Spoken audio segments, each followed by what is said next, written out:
হচ্ছে 8ই মার্চ সমাবেশের আয়োজন করেছি এবং সমাবেশে যেহেতু হচ্ছে গিয়ে পারমিশন নিতে হয় আমরা এটি নিব।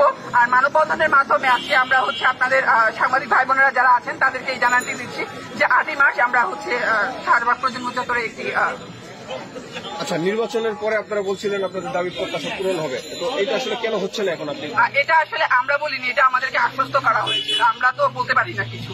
আমরা যখন উপর মহল থেকে আশ্বস্ত হই, ইতিমধ্যে আমার এক ভাইয়া বলে গিয়েছে যে আনোয়ার কবির স্যার আমাদেরকে হচ্ছে গিয়ে বলেছিল। আমরা তো আমাদের অলরেডি নিউজটি দেওয়া হয়ে গেছে যে আগামী 8ই মার্চ আমরা শাহবাগ প্রজন্ম চত্বরে আবার হচ্ছে জড়ো হচ্ছি। ধন্যবাদ।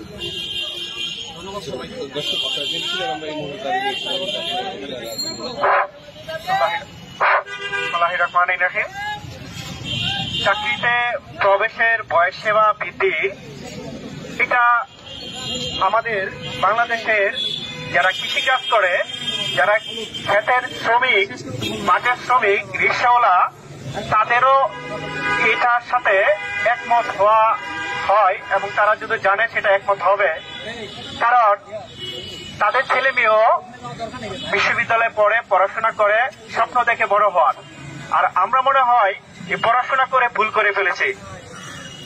এখন যারা সরকারের উপর মহলে আছেন অনেকেই অনেক আগেই তারা মেট্রিকুলেশন পাশ করেছেন, স্বাধীনতার পরবর্তী সময়ে মেট্রিকুলেশন পাশ করেছেন।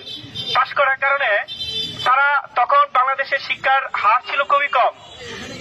সরকারি চাকরি বা বেসরকারি মহলে চাকরি করার জন্য 8+ এসএসসি পাস যোগ্য নাগরিকদের খুঁজে পাওয়া যেত না, তাদেরকে ধরে এনে চাকরি দেওয়া হতো। আর বর্তমানে প্রেক্ষাপটে এমন হয়েছে যে এত পরিমাণ গ্রাজুয়েশন পাশ করে প্রতি বছর বের হচ্ছে, প্রতি বছর এসএসসি পাস করতে প্রায় 25 লাখ। অনার্স বিশ্ববিদ্যালয়, পাবলিক বিশ্ববিদ্যালয়, ন্যাশনাল বিশ্ববিদ্যালয়, প্রাইভেট বিশ্ববিদ্যালয় থেকে প্রতি বছর প্রায় 20 লাখ পাস করতেছে। বাট আমাদের প্রতি বছর 50,000 চাকরি দেওয়ার মতো অ্যাবিলিটি সরকারের নাই, কোন প্রাইভেট সেক্টরও নাই, সরকারিভাবে প্রাইভেট সেক্টর গুলো তৈরি করে নাই। বর্তমানে যারা প্রাইভেটে জব করে তারা সবসময় চিন্তায় থাকে কোন সময় জব চলে যাবে, জব সিকিউরিটি নাই। তাই সবাই সরকারি জব করতে হবে, বয়স শেষ হওয়ার আগে সরকারি জবে ঢুকতে হবে। তার পাস করে প্রত্যেকটা স্টুডেন্ট যে বয়সে পাস করে 24, 25, 26, 27 বছর বয়সে সবচেয়ে শক্তি থাকে শরীরে, সবচেয়ে বেশি কাজ করার এবিলিটি তখন থাকে। অথচ এই সময় তারা কি করে পড়ার টেবিলে বসে যে আমার 3টা বছর পর বা